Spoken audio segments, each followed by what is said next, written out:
여러분 안녕하세요, 파티비 한승훈입니다. 드디어 GV80 시승기를 한번 여러분들께 보여드리도록 하겠습니다. 저희가 GV80 뭐 풀옵션, 깡통 많이 보여드렸었죠. 하지만 오늘은 시승기를 보여드릴 때가 됐습니다. 하지만 그냥 일반적인 모델은 아니고요, 이 차는 쿠페 모델이에요. 너무 기다린 거예요. 이번에 GV80 쿠페가 나온다고 했을 때 어떤 주행감을 가지고 있는지, 뭐가 달라졌는지 너무 비교해보고 싶은 거예요. 그래서 오늘 여러분들께 한번 낱낱이 정말 이 1억이라는 상품성을 가지고 있는지 한번 확인해 볼 텐데요. 사실 제네시스 브랜드가 런칭을 하면서 현대자동차의 수건이 이루어졌다, 뭐 이런 얘기가 있었거든요. 왜냐하면 예전부터 현대자동차는 고급화 전략을 하려고 굉장히 많은 노력을 했습니다. 뭐 여러분들이 기억하실지는 모르겠지만 아슬란이라고 나온 차도 있었거든요. 그리고 그랜저도 뭐 고급화해가지고 막 팔아보려고 막 노력을 했었던 시기가 있습니다. 당연히 우리나라에서는 선방을 했어요. 잘 팔렸죠. 하지만 해외는 어때요? 현대자동차도 글로벌로 이제 나가야 되는데 아무래도 이미지가 현대자동차 다 차 좋은 거 알아, 하지만 그래봤자 현대차 아니야? 이런 인식이 되게 강했단 말이에요.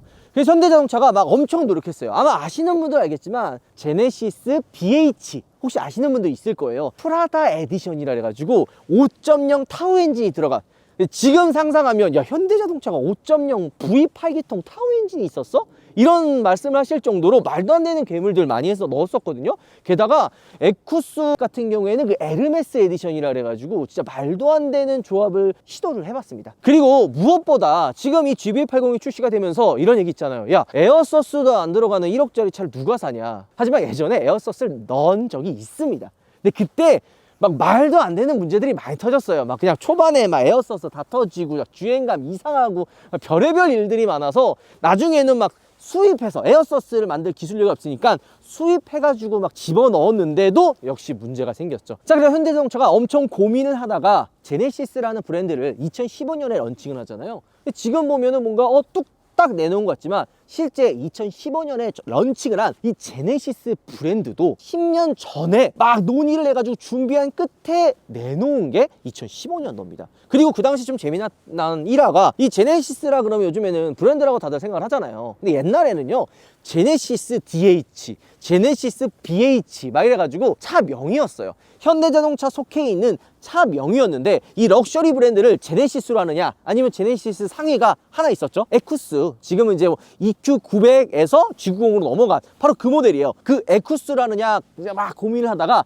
제네시스로 선택을 한 거죠. 근데 지금 보면은 이 제네시스 브랜드 어때요? 성공했죠. 나름 자리도 잘 잡고 뭐 거의 7종의 차종을 보유할 정도로 굉장히 탄탄한 라인업도 가지고 있습니다. 근데 현대자동차가 계속 약했던 부분이 있어요. 뭔지 아세요? SUV 라인업. 게다가 이 제네시스는 럭셔리 프리미엄 브랜드란 말이에요. 근데 현대자동차가 그동안 만들었던 게 뭐예요? 전륜구동 기반의 세단, SUV들밖에 없었단 말이에요. 그러면 후륜구동 기반의 이 모델을 만들어야 되는데 이게 잘 만들어지겠냐, 이런 고민들을 한 거죠. 세단은 사실 문제가 없었어요. 그동안 잘 만들어 왔으니까. 이번 이 GV80이 좀 출시가 됐을 때 이 현대, 그러니까 제네시스에서는 엄청난 사활을 걸고 만들어냈습니다. 그리고 이번에 페이스리프트를 거쳐서 상품성을 개선을 했다라는 거죠. 그리고 이 쿠페 모델은 현대자동차가 이 한 단계 더 업그레이드를 위한 대표적인 모델이에요.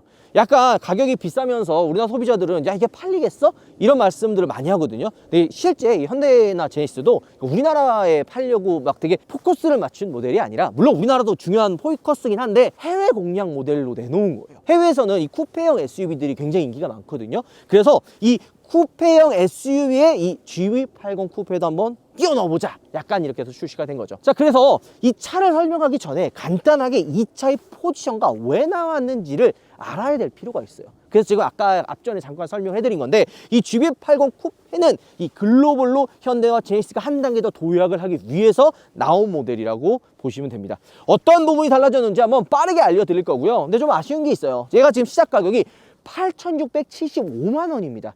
시작 가격이요. 얘가 지금 3.5 가솔린이거든요. 원래 이제 저희는 기대했던 게 이제 일렉트릭 마일드 하이브리드 들어간 거 있잖아요. 3.5 마일드 하이브리드 들어간 거, G90에 들어가 있었던 그거 기대했는데 그 차는 아직 안 나왔어요. 그래서 3.5 가솔린으로 시작 가격이 8,675만 원이에요. 그럼 이 옆에 있는 차는 얼마냐? 1억 65만 원입니다. 뱅앤올룹슨 오디오 옵션만 빠진 풀옵션 차량이에요. 1억이라는 금액이 넘어갔단 말이에요. 근데 이게 되게 상징성 있는 이유가 뭐냐면 1억이라는 금액이 되게 큰 돈이잖아요. 게다가 차를 살 때 1억 이상이면은 수입차 가야지, 이게 소비자분들 입장에 좀 깔려 있거든요. 근데 그거를 제네시스에서 한번 도전해보겠다라는 의미로 나왔는데, 이번에 이제 쿠페 같은 경우에는 시작 가격도 비싸고 풀옵션도 말도 안 되게 비싸요. 과연 뭐가 달라졌는지 여러분들께 한번 설명해 드리도록 하겠습니다. 자, 전면의 디자인을 보면 어떤가요? 뭔가 달라진 부분들이 있는 것 같죠? 기존의 GB80도 굉장히 훌륭했지만 쿠페는 일반 모델과 조금 차별화가 있습니다. 좀 더 역동적이고 좀 더 입체감이 있다 라고 보시면 돼요. 이 GB80이 일반 모델과 쿠페 모델이 단순히 그냥 C필러가 그냥 날렵하게 생겼다라고만 알고 있는 분들이 있는데, 사실 그건 아니에요. 그릴 디자인도 달라요. 기존 디자인은 G 매트릭스 그릴인데 쿠페 모델 같은 경우에는 좀 더 심플한 디자인이고요. 범퍼의 이 성형 자체도 조금 더 역동적이에요. 차가 좀 GT카스러운. 그 다음에 크롬 라인도 일반 모델 같은 경우에는 좀 더 과하게 들어가지만 쿠페는 좀 더 심플하게 들어갑니다. 그리고 이 MLA 헤드램프를 한번 이야기해 드릴 텐데, 이 MLA 헤드램프가 좋은 게 뭔지 알아요?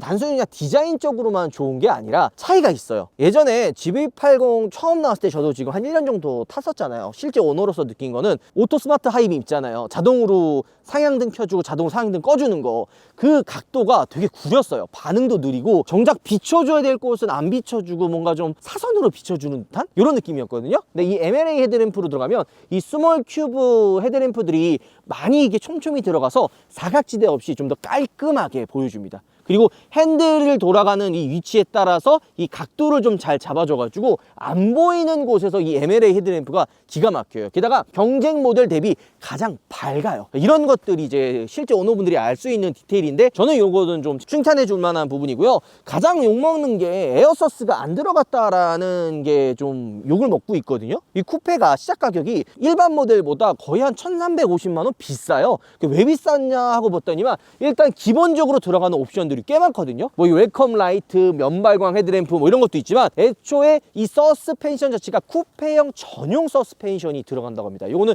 주행을 하면서 어떤 부분이 차이가 있는지 여러분들께 알려드릴 거고, 그 다음에 얘가 일반 모델보다 한 5mm 정도 낮아요. 근데 이게 그렇게 큰 차이는 사실 아니거든요. 하지만 이 전체적인 실루엣, 그러니까 차를 하나로 이렇게 면으로 봤을 땐 조금 더 낮아 보이는 느낌을 주기는 합니다. 차라는 게 재원으로만 보면 안 돼요. 실물로 봤을 때 좀 뭔가 달라진 부분이 있다, 라인이 좀 차이가 있다라는 것들이 느껴지는 거죠. 수치상으로 보면 여러분들도 아마 공감할 거예요. 야, 1cm, 2cm 요거밖에 안 돼요. 야, 요게 낮아진다고 차가 분위기가 달라질까? 달라집니다. 전체적인 굴곡을 봤을 때는 확실히 차이가 있는 거죠. 게다가 쿠페 모델 같은 경우에는 이 C필러 자체가 볼륨감 있게 약간 이렇게 슬림하게 꺾였기 때문에 그런 부분에서는 훨씬 더 차이가 있는 거죠. 차 길이도 한 25mm, 2.5cm 정도 더 길어졌어요. 근데 이거는 차가 뭔가 이렇게 그 다른 플랫폼을 써서 막 넓어 이게 아니라, 이게 후면부 디자인이 이런 스포일러 이런 부분도 있잖아요. 이런 부분들이 좀 나와서 약간 디자인에 대한 변화라고만 보시면 됩니다. 게다가 쿠페 모델과 일반 모델의 차이는 요 면발광, 요게 생각보다 차이가 커요. 밤에 봤을 때 이게 너무 이쁜 거예요. 이런 부분들도 차이점이 있다고 보시면 될 것 같습니다. 트렁크 공간을 한번 보도록 할까요? 4륜 구동이 또 기본으로 들어가 있고, 요 러기지 스크린이 일반 모델과는 좀 다르죠. 그래서 얘도 탈착이 다 가능해요. GB80 그냥 일반 모델 같은 경우에는 탈착을 해가지고 요 러기지 스크린을 빼서 이쪽 안쪽에 있는 히든 수납 공간에다가 이제 거치를 해놓잖아요. 요 안쪽에다 넣어놓는단 말이에요. 근데 쿠페는 이거를 탈착을 해도 둘 데가 없어요. 게다가 이 옆에 요 트레이 있죠. 요 부분, 요게 아예 안 빠집니다. 그러니까 공간을 활용할 수 있는 부분이 거의 없어요. 근데 어차피 상관없는 게 GB80 일반은 6인승, 7인승, 3열 시트가 있어요. 하지만 쿠페는 5인승 시트, 단일 시트밖에 없기 때문에 이 뒤쪽 3열을 활용할 이유가 없다라는 거죠. 그러니까 굳이 러기지 스크린을 뺄 필요는 없다. 이건 다른 쿠페 모델도 비슷하다고 보시면 됩니다. 근데 조금 아쉬운 게요, 보통 이런 프리미엄 차들은 이 트렁크 열고 닫는 느낌도 되게 부드러워야 되거든요. 근데 이게 너무 투박해요. 모터 돌아가는 소리도 되게 뭔가 시끄럽고 안쪽에서는 더 시끄럽거든요. 이게 열리고 닫히는 거는 약간 부드럽게 열렸다가 부드럽게 닫혀요. 이것까지는 좋은데 끝에 마무리가 조금은 고급스럽지 않다? 이런 것들, 이건 좀 아쉽기는 하네요. 자, 그리고 또 하나 궁금한 게 바로 2열이죠. 2열의 이 공간이 과연 괜찮을까, 그리고 승차감은 어떨까, 이런 부분들을 많이 궁금해들 하시는데, 요거는 주행을 하면서 자세하게 한번 더 이야기해 보도록 하고, 2열에 통풍 시트와 열선 시트가 다 들어가요. 그러니까 편의 기능이 확실히 좋다라는 이야기고요. 2열의 송풍구 이 온도 조절하는 것도 이 페이스리프트 이전에는 안 됐어요. 앞쪽에만 됐는데 이번에 2열까지 송풍구 조절할 수 있게끔 만들어놨죠. 이런 디테일들은 사실 굉장히 잘 되어 있어요. 뒷좌석에 선 커튼도 자동은 아닙니다. 수동으로 지금 작동하게끔 되어 있어요. 그러니까 이런 부분들이 좀 쿠페와 일반 모델의 차이가 있다라고 보시면 될 것 같아요. 뒤쪽에 조금 힘을 주는 게 좀 덜 들어가 있다 보시면 되죠. 자, 이렇게 외관은 어느 정도 설명했으니까 가장 중요한 건 주행이잖아요. 주행을 한번 떠나보도록 하죠. 가시죠. 자, 본격적으로 주행에 앞서서 사실 이 GB80은 사연이 많고 의미가 있는 차예요. 어쨌든 제네시스에서는 처음으로 도전을 한 후륜구동의 럭셔리 프리미엄 SUV이기도 하고요. 게다가 이번 GB80에는 3.0L 6기통 디젤 엔진이 들어가요. 그 제네시스에서는 엄청나게 심혈을 기울여 가지고 개발을 한 엔진이거든요. 다른 데다가는 안 집어넣고 제네시스 GB80 혹은 제네시스 라인업에만 요 3.0 6기통 디젤 엔진 차 요 얘기를 했습니다. 제가 GB80 이전 모델 출고했을 때 2.5 가솔린과 3.5 가솔린 혹은 3.0 디젤을 고민하다가 3.0 디젤로 제가 출고를 받았거든요. 타면서 너무 만족스러운 거예요. 조용하고 연비 좋고 막 매력들이 되게 많았어요. 물론 아쉬운 부분들도 있었죠. 예를 들어 저속에서의 그 미세한 엔진 떨림, 살짝 느껴지는 그 변속했을 때 그 부조화스러움 이런 것들도 있었고, 뭐 카본 막 슬러지 막 누적돼 가지고 막 문제 생기고 막 그런 도장 불량 이런 것들이 있었지만 다 개선이 사실 하나씩 됐죠. 뭐든지 차는 바로 출고받는 게 아니에요. 특히나 신차 같은 경우에는 혹은 완전 새로운 기술이 들어갈 때는 추후에 사는 거 사실 추천을 드립니다. 어떤 문제가 발생할지 모르기 때문에 나중에 출고 드리는 거를 보통 이제 추천을 드리고 있기는 한데, 3.0 디젤이 단종이 됐죠. 이제 유럽에서도 이 3.0 디젤을 팔 수가 없고 점점 더 이제 까다로워진 환경 규제 때문에 현대라 제네시스에서는 이제 눈물을 머금고 디젤 라인업들을 다 죽이고 있어요. 요 3.0 디젤이 사실 이제 들어가진 않았고, 쿠페 모델 같은 경우에는 2.5, 3.5, 그다음에 3.5 일렉트릭 이 세 가지 엔진 라인업이 있습니다. 얘는 3.5 그냥 일반 모델 가솔린인데 380마력에 54토크예요. 이 수치는 기존과는 그냥 일반 모델과는 똑같아요. 똑같은 엔진이기 때문에 서스펜션과 그 다음에 어떻게 세팅을 했는지 이런 것들을 저희가 한번 중점적으로 알아보도록 하겠습니다. 근데 확실히 이번에 시승하려고 한번 타보니까 실내 레이아웃이 너무 많이 바뀌었어요. 무엇보다 시야 개방감이 엄청나게 좋아졌거든요. 그러니까 제가 얘기했죠. 이전에는 좀 어땠어요? 계기판과 디스플레이가 나눠지면서 센터 페시아나 센터 콘솔이 높았잖아요. 한 요 정도 위로 올라와 있었거든요. 그래서 수납 공간도 좁고 이 대시보드 자체도 위로 올라와 있어서 살짝 답답하다라는 느낌이 들었습니다. 요걸 차이점을 어떻게 할 수 있냐면, 이게 딱 운전석에 앉으면은 이 헤드업 디스플레이와 이 계기판이 좀 더 위로 올라와 있었어요. 근데 지금은 딱 앞에 앉으면 계기판이 잘 눈에 안 들어와요. 헤드업 디스플레이만 눈에 들어옵니다. 근데 이것도 다 이유가 있는 거예요. 요즘 보면 대시보드가 신차 출시되는 차들 보면 낮아지고 있죠. 좀 밑으로 내려가고 있어요. 여러 가지 이유가 있겠지만 일단은 커브드 1차형 디스플레이가 들어가면서 송풍구 디자인도 밑으로 내려가고 전반적으로 이제 사실 실내 레이아웃이 내려간단 말이에요. 그리고 또 한 가지는 헤드업 디스플레이 활용도예요.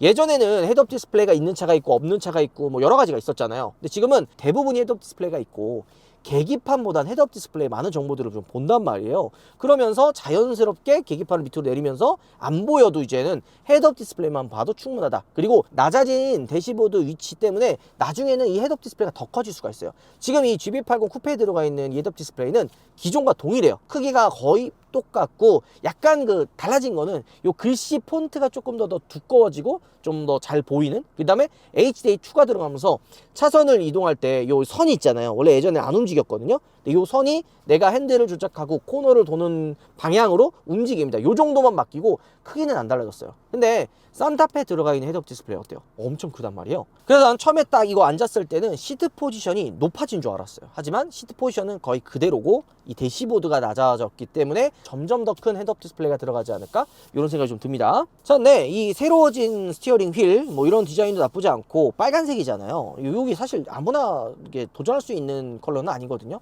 GB80 쿠페를 그럼 왜 내놨냐? 해외 진출? 당연하죠. 그다음 또 있어요. 원래 GB80의 이미지가 어때요? 아빠 차라는 이미지가 있잖아요. 뭐 물론 사실 그럴 수밖에 없어요. GB80 자체가 아버지들, 성공한 분들이 좀 타는 그런 차란 말이에요. 그래서 제네시스에서는 이 연령층을 좀 낮추고 싶었어요. 예를 들어 롤스로이스라는 브랜드도 고스트 팬텀만 있을 때는 연령층이 진짜 높았거든요. 아니, 왜냐면 젊은 소비자들, 영앤 리치들이 탈 만한 차가 없잖아요. 근데 레이스랑 던을 출시하고서는 이 연령층이 확 내려갔어요. 그러니까 제네시스도 야, G70과 GB70이 있기는 있는데 약간 GB80의 그런 올드한 이미지를 좀 벗어버리자. 그래서 쿠페 모델을 출시를 한 거죠. 그리고 이런 디자인들과 포인트를 보면 그런 노력들 한 흔적들이 보여요. 이 컬러 절대 이게 쉽게 소화할 수 있는 컬러는 아니에요. 하지만 이런 것들을 좀 도전을 하면서 젊은 소비자분들에게 어필하려고 했으나 너무 비싸잖아요. 일반 소비자분들, 젊은 소비자분들이 살 만한 그 정도 금액은 아니에요. 지금 이게 실제로 동호회 좀 확인해 보니까 GB80 일반을 사려고 하는 분들이 이 쿠페로 넘어가더라고요. 왜냐면 GB80 일반을 사려고 했던 분들 입장에서는 이 GB80이 뭐 비싸니 많이 이게 중요한 게 아니에요. 그냥 GB80 그거 좋잖아. 아니 뭐 천장에서 뭐 비세 뭐 문제돼도 아유 내 차는 문제 없어, 내 차 좋아, 이렇게 웃고 넘기는 분들이 대부분이란 말이야. 아니, 성향 자체가 달라요. 하지만 젊은 분들은 되게 약간 좀 빠꾸미 같은 스타일이에요. 금액만 보지도 않고 브랜드와 진짜 내가 이 돈을 주고 살 만한 가치가 있는지 이런 것들도 굉장히 깐깐하게 본단 말이에요. 내가 그냥 호구처럼 막 샀다가 이거 왜 샀냐라고 막 우스갯소리로 막 놀림받는 것도 싫어해요. 그렇기 때문에 가격도 비싸. 심리적 마지노선이 1억도 넘어갔어. 여러 가지 복합적인 것 때문에 정작 어필을 해야 되는 젊은 소비자분들은 욕하고 있고, 반대로 기존에 있는 GB80 일반 모델 오너들만 뺏어오는 아이러니한 상황이 펼쳐진 거죠. 조금만 생각해보면 GB80 쿠페가 아니라 그럼 GV70 쿠페를 내놨어야죠. 아니면 이 지금 GB80 쿠페가 GB80과 얼마 가격 차이가 안 난다면은 오히려 그래 이 정도면 충분하지 이런 소리가 나왔겠지만, 일단은 1350만 원이라는 금액이 기본보다 비싸니까 쉽게 접근할 수가 없는 거예요. 시작 가격이 8600인데 이거 누가 쉽게 접근하겠습니까? 자, 어쨌든 이런 아쉬움들이 있지만 전체적으로 달라진 부분들이 되게 많아요. 저 일단 첫 번째로 제가 알고 싶었던 게 27인치 OLED 이 LCD 창이 들어가잖아요. 이전과 다른 건 뭐예요? 계기판이 디스플레이랑 아예 일자로 연결이 되어 있어요. 이 부분이 지금 보인다는 거예요. 그래서 딱 운전석에 앉았을 때 되게 눈에 잘 들어오느냐, 주행했을 때 어떤 느낌이느냐, 이런 것들을 좀 알고 싶었는데, 이런 움직임들 있죠. 이게 굉장히 부드러워요. 그리고 이게 시야적으로 스티어링 휠이 딱 요 핸들 상단이 이 부분을 가리거든요. 그래서 눈에 좀 잘 안 들어올 것 같지만 운전을 하다 보면은 요게 되게 심플하게 들어옵니다. 좀 깔끔해졌다라는 느낌이 좀 들어요. 그리고 이 실내 레이아웃이 지금 내가 밑으로 내려갔다라고 얘기했잖아요. 이 터치 공조기 디자인이 좀 더 심플하게 들어가면서 한결 더 깔끔하다, 차가 좀 더 젊어졌다, 요런 느낌이 좀 들기는 합니다. 근데 이 폰 프로젝션 GB80부터 들어간다고 했는데 아직 무선 업데이트가 안 된 것 같아요. 이 차는 아직 업데이트가 안 된 건데 업데이트가 될 거고, 얘가 이제 OTT도 또 해가지고 다 볼 수 있게끔 만들어 놓는다고 하거든요. OTT도 되고 빌트인 캠 2도 당연히 들어갑니다. 그리고 여기 무선 충전 패드가 사실 있기는 있는데 제가 조금 아쉬웠던 부분들도 좀 있어요. 지금 보면 GV80에 제가 야 이런 것까지 신경 쓴다 생각 드는 부분이 있었거든요. 뭔지 알아요? 운전하다 보면 이 시트와 요 중간 센터 콘솔 사이로 핸드폰이나 지갑 같은 거 떨어지죠. 근데 GB80엔 여기에 가드 같은 게 있었어요. 이게 조그만하게 이게 가드가 있어가지고 물건이 빠지지 않게끔 만들어 놨거든요.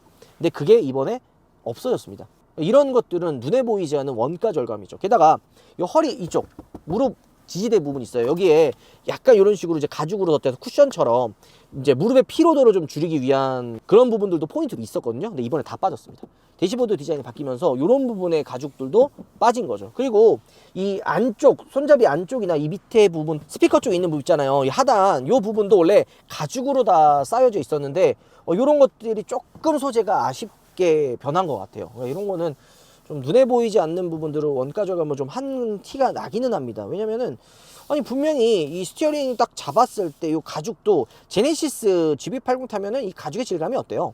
굉장히 부들부들하고 푹신푹신하단 말이에요. 그래서 소재가 되게 고급스럽다라는 게 GB80의 강점이었는데, 이번에 쿠페 모델을 탔을 때는 약간 그 푹신푹신한 느낌 많이 없어졌어요. 그러니까 시트는 그대로인데 그 외로 뭐 이런 도어 쪽을 만졌을 때나 스티어링을 딱 잡았을 때 고급스럽다라는 느낌이 이전보다 좀 덜한 것 같아요. 그러니까 제가 요거는 잘못 판단할 수 있지만 그냥 제 느낌으로는 요런 부분들이 조금 아쉽다 생각이 좀 들기는 합니다.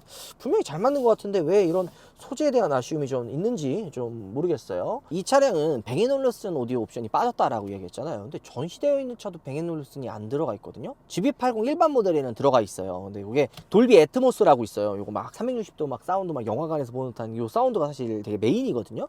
게다가 이 GB80은 뱅앤올루슨의 로드 노이즈 컨트롤이라 해가지고 밑에 그 소음 주파수를 잡아주는 요것도 같이 묶여 있는데 다 빠져 있습니다. 원래 이거 베이노러스 오디오 집어넣으면 이쪽 그 트위터 밑에 하나 이게 스피커 더 있고 이 밑에도 지금 그 스피커 옆에 하나 더 생기거든요. 스피커가 원래 18개인데 요거 빠지면 기본은 9개밖에 안 됩니다. 그리고 이게 스피커 개수도 중요하지만 출력도 되게 중요하거든요. 근데 출력을 공개를 안 해놓은 거예요. 내가 그래서 행사장 가서 이거 출력이 어떻게 되냐, 몇 와트까지 나오냐 했더니 다 모른다는 거야. 그래서 내가 좀 되게 해외까지 다 알아봤어요. 근데 공개를 안 한 이유가 자신이 없어서 그런 것 같아요. 출력 자체가 많이 안 높다라고 이야기를 하거든요. 그래서 이런 것들도 저희가 나중에 이제 뱅앤 올루슨이 들어간 차들 들어가면 확인하겠지만 이 기본 오디오가 그렇게 좋지는 않습니다. 좀 아쉬운 수준인 것 같아요. 자, 그리고 차이점들이 몇 가지가 있어요. 일단 서스펜션에 대한 움직임이 가장 중요하고, 그다음 원래 저희가 시승해보고 싶던 건 3.5 마일드 하이브리드였거든요. 근데 3.5 같은 경우에는 기존과 스펙이 동일해요. 일반 모델과 거의 차이가 없어서 세팅에 대한 차이만 한번 진짜 있는지 한번 확인해 보도록 하겠습니다. 그리고 여기 뭔가 하나 볼록하게 튀어나와 있죠? 이거 뭘까요? 아스라다에 나와 있는 그 컴퓨터 같이 생겼는데 홍채 인식이나 전방 주시 얼마 하는 그 센서거든요. 이거 원래 그 계기판에 위에 있었거든요. 근데 이번에 이제 디스플레이가 연결되고 대시보드가 낮아지면서 위치가 이쪽 핸들 위로 올라오게 된 거죠. 자, 그리고 HDA2 개선형이 들어갔기 때문에 요 차선을 왔다 갔다 하는 그 각도까지 같이 보여주고 있고, 이 얼마나 센서가 잘 잡아주는지도 지금 한번 확인해 볼게요. 자, 드라이빙 어시스트를 한번 활성해 볼게요. 그러면 헤드업 디스플레이가 이 차선 인식을 해가지고 움직이는 각도에 따라서 같이 움직여요. 속도도 조절할 수가 있고, 센서 인식이 굉장히 잘 되어 있어요. 예전보다 앞차와의 거리, 좌우에 차가 개입하는 것까지도 잘 잡아줍니다. 또 센서가 가뭄형이잖아요. 가뭄식이라서 그냥 잡고만 있으면 알아서 차가 갑니다. 제가 이것 때문에 카니발 페이스 리프트를 살려고 하는 이유도 있어요. 이게 HDA1과 HDA2의 성능 차이가 엄청나요. 그래서 이런 기능들도 굉장히 훌륭하고요. 자, 그리고 지금 사운드를 딱 들어보면 어때요? 뭔가 좀 가상 일렉트릭 사운드가 좀 느껴지지 않나요? 이게 사운드 제네레이터가 들어가 있어요. 그래서 가상 사운드가 지금 들리는데 살짝 되게 뭐라 그래야 되지? 되게 자연스러운 사운드가 아니라 좀 인위적인 느낌? 되게 자연스러운 사운드면요 인식을 못 해야 돼요. 그래서 만약에 나중에 그냥 이거 액티브 사운드야 라고 이야기해줘야 알아야 되는데, 지금 이거는 그냥 악셀 조금만 밟으면은 움직임이랑 소리랑 좀 따로 놀아가지고 느낌이 뭐야 이거? 뭐 이 소리가 왜 이래? 약간 이런 생각이 좀 들기는 합니다.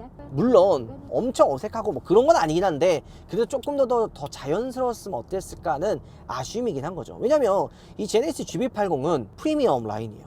얘가 그냥 일반 현대 모델이었으면은 그냥 납득하겠죠. 그래, 그냥 그럴만 하겠지. 근데 얘는 지금 이 차가 1억 65만 원이에요. 이런 부조화스러운 부분들이 보이면 안 되죠. 기대치가 올라가기 때문에 그 기대치를 맞춰주는 상품성이 나와야 된다. 저는 그렇게 생각을 합니다. 이런 거는 조금 좀 아쉽기는 합니다. 그리고 요거 이런 모드 바꾸는 것도 위치도 조금 살짝 애매한 것 같기도 하고. 근데 이건 너무 좋아요. 이 도어 손잡이, 도어 스위치 위치가 되게 기가 막히게 돼 있어요. 여러분들도 운전하다 보면 앞에 창문을 열려고 하는데 뒤에 창문 열 때 있었죠.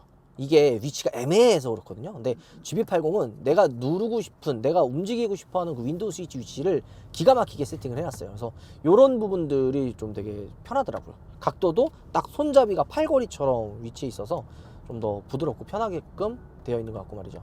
컴포트 모드는요 똑같아요. 그냥 일반 쿠페랑 기본 모델이랑 거의 차이가 없습니다. 그냥 세팅 자체가 그냥 동일하게 되어 있어요. 그러니까 어떻게 할 수 있냐면 이 GB80 자체가 럭셔리 SUV잖아요. 그래서 악셀을 밟아서 차가 바로 튀어나가 이런 느낌이 아니라 밟으면은 부드럽게 이런 식으로 이렇게 나가요.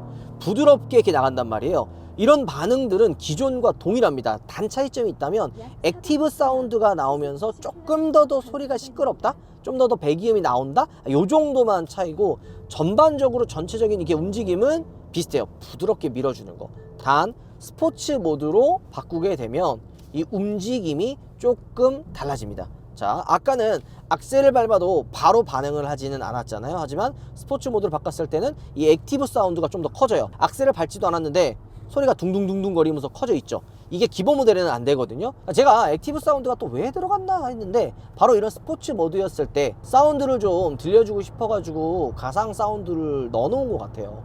이게 보통 이런 감성적인 차는요 악셀 밟아서 뭔가 나오는 배기음도 되게 중요하지만 달리지 않아도 이 사운드가 들리는 거를 원하거든요, 운전자들은. 그래서 뭐 보통 보면은 그냥 그릉 거리면서 이 배기음이 좀 나는, 혹은 엔진이 뭔가 좀 돌아가는 듯한 이런 소리가 운전자에게 전달되면 그 느낌이 되게 좋아요. 요거를 만들어 주기 위해서 GB80 쿠페는 가상 사운드를 만들어 놓은 것 같습니다. 근데 이런 사운드와 이런 움직임들, 확실히 이전에 그 일반 모델 같은 경우에는 그런 게 있었어요.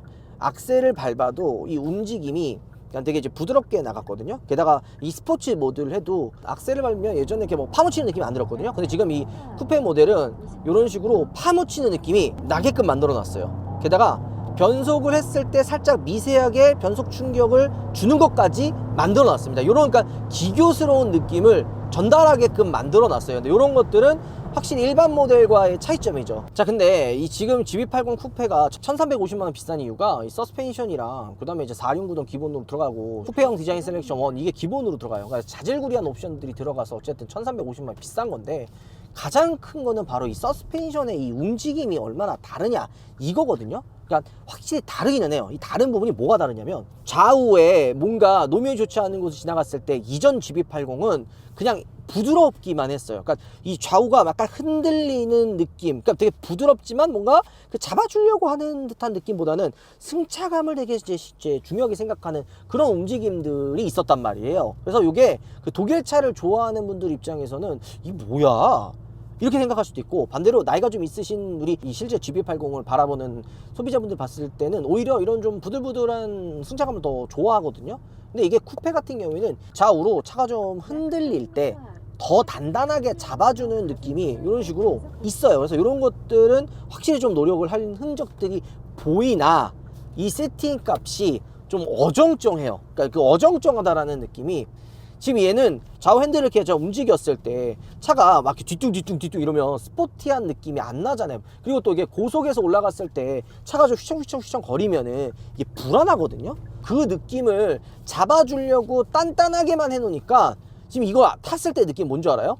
승차감도 불편해. 그렇다고 스포티한 느낌도 막 강하게 들지 않아. 왜냐면 자, 이렇게 좀 속도를 올려서 차를 이렇게 급하게 이렇게 움직이면요, 차가 뒤뚱하는 이런 그 움직임이 쿠페형 SUV 보면 되게 중간을 딱 잡고 막 엄청나게 많이 움직이진 않는단 말이에요. 근데 지금 이 GB80 쿠페는 이런 식으로 좀만 해도 차가 그냥 요동을 칩니다.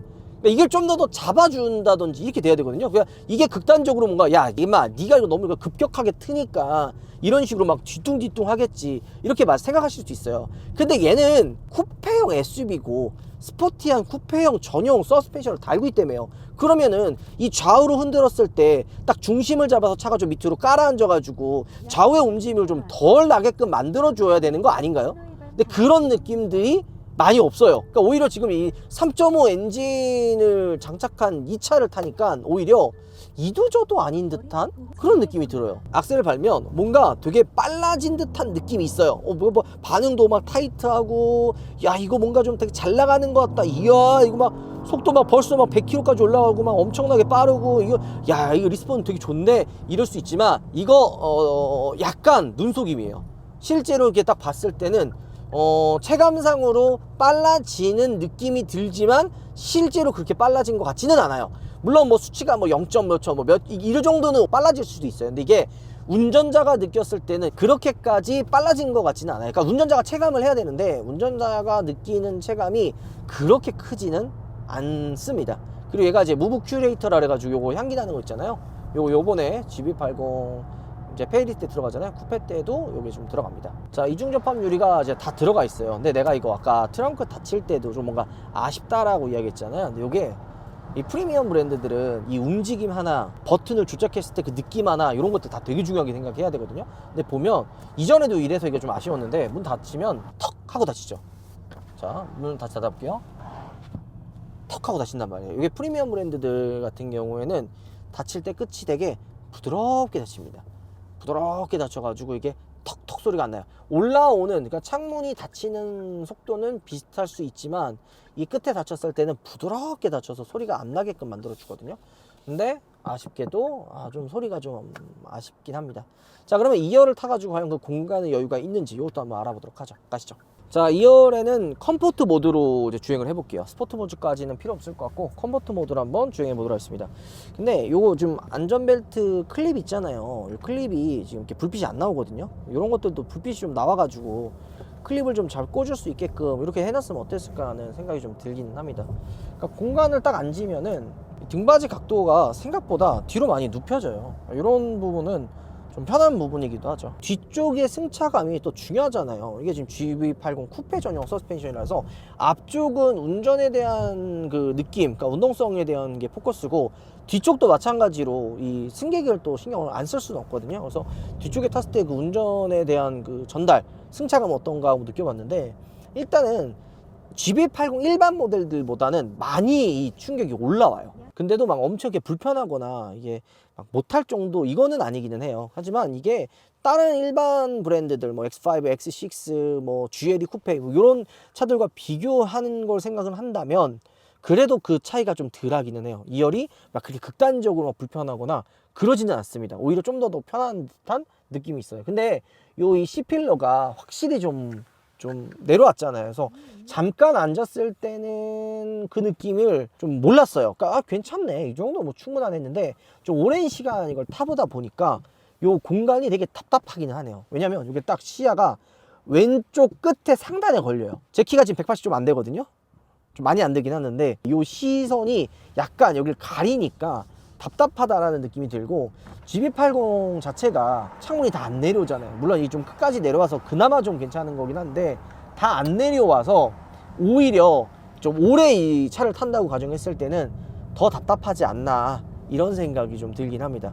GV80 쿠페를 탈 정도면 나이대가 좀 있는 분들이 탈 거거든요. 그 다음에 뒤에는 이제 보통 이제 아이들이 함께 탈 텐데 이 잔진동이나 노면에 대한 충격이 일반 모델들보다는 많이 올라오기 때문에 뒤에 만약에 가족이 탄다, 사모님이 만약 뒤에 탄다 이러면은 혼날 것 같아요. 보통 우리가 생각하는 제네시스 GV80은 부드럽고 여유롭고 편한 승차감을 생각한단 말이에요. 이 실제 GV80 그러니까. 근데 쿠페 모델 같은 경우 이 뒤에는 좀 굉장히 단단하다. 그리고 잔진동도 많이 올라온다. 여기에 보시면 됩니다. 엉덩이 시트 밑에서 올라오는 그 잔진동이 되게 좀 거슬려요. 이런 것들이 여러분들이 좀 알아두면 좋겠다라는 생각이 좀 드네요. 자, 오늘 여러분들께 GV80 쿠페 최초 시승기를 한번 보여드렸습니다. 근데 사실 조금 기대치가 되게 제가 높았나 봐요. 쿠페 전용 서스펜션도 들어가고 제네시스에서 이제 심혈을 기울여서 이번에 출시한다고 해가지고 과연 얼마나 달라졌을까, 스포티한 주행감을 가지고 있을까 이런 걸 기대했거든요. 왜냐면은 제네시스가 처음 GV80을 출시했을 때 제가 그때 출고를 했었잖아요. 그때 느낌은 저는 만족이었어요. 너무 좋다 차. 제네시스라는 브랜드에서 처음 이렇게도 만든 SUV이기도 하니까 되게 차 나쁘지 않았다 이런 생각이 들었고, 한 단계 더 업그레이드를 가려면 결국에는 스포티한 감성과 뭔가 색깔 있는 차들이 필요하거든요. 그게 이번 GV80 페이스리프트가 되면서 쿠페 모델이 나와가지고 다시 한번 이런 뭔가 다른 주행감을 느껴주지 않을까 이런 생각을 했는데, 기대치가 높다 보니까 이게 1억이라는 금액이 쉽지 않거든요. 그러니까 애초에 금액대를 그냥 GV80 일반 모델과 거의 비슷하게 가지고 오든지 아니 비싸봐야 한 200~300만 원 정도 차이를 줬다면 오히려 납득을 했을 것 같아요. 그 정도 가격, 얘가 만약에 지금 이 구성이 한 8,600만 원 정도였다면, 그러니까 시적 가격이 풀옵션이었다면 저는 오히려 되게 괜찮다, 이 정도면 디자인도 예쁘고 주행감도 이 정도면은 일반 모델과 차이가 있네 라고 이야기했을 텐데, 금액이 1억으로 넘어가니까 아무래도 기대치가 높아지다 보니까 더 아쉬운 부분들이 좀 보이지 않았나 이런 생각이 좀 듭니다. 그래서 좀 가격을 좀 그냥 이 차가 되게 늦게 나왔거든요. 그래서 오히려 얘가 완성이 아니라 저는 3.5 마일드 하이브리드 일렉트릭 이 차를 꼭 한번 타보고 싶습니다. 어떤 느낌일지 요거 한번 타보고 다시 한번 여러분들께 주행감을 알려드리도록 하겠습니다. 영상 마무리할게요. 여러분들 들어보겠습니다.